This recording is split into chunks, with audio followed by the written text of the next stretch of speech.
স্রেফ একটা সুতা টানলেই খাবার গরম হয়ে যাচ্ছে মাত্র কয়েক মিনিটের মধ্যেই। লাগছে না কোনো গ্যাস, আগুন কিংবা বৈদ্যুতিক চুলা। জাপানের বুলেট ট্রেনে যাত্রীদের তাজা খাবারের স্বাদ দিতে ব্যবহার করা হয় চমৎকার এই লাঞ্চ বক্স, যাকে বলা হয় একিবেন। এর পেছনের বিজ্ঞানটা বেশ মজার। বক্সের নিচের অংশে থাকে ক্যালসিয়াম অক্সাইড বা সাধারণ চুন এবং ছোট একটি পানির প্যাকেট। সুতা টানলেই পানির প্যাকেটটি ছিঁড়ে সরাসরি চুনের সাথে মিশে যায়। মুহূর্তের মধ্যেই শুরু হয় তীব্র রাসায়নিক বিক্রিয়া। এই বিক্রিয়া থেকে প্রায় 100 ডিগ্রি সেলসিয়াস পর্যন্ত তাপ উৎপন্ন হয়, যা 5 থেকে 8 মিনিটের মধ্যে ওপরের খাবারকে পুরোপুরি গরম করে তোলে।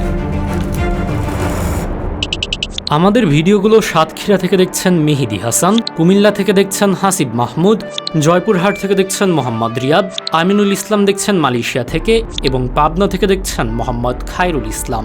আপনি কোথা থেকে দেখছেন তা জানিয়ে দিন কমেন্ট বক্সে। তবে সব ধরনের খাবার এতে গরম করা যায় না। সুশির মতো কাঁচা আইটেম বাদ দিয়ে কেবল বিফ কারি বা রাইসের মতো নির্দিষ্ট খাবারই রাখা হয়। খাবার ঠিকমতো গরম করতে কতটুকু চুন লাগবে তা গাণিতিকভাবে মাপা থাকে। সম্পূর্ণ আবদ্ধ মেকানিজমের এই বক্সটি কেবল একবার ব্যবহারযোগ্য।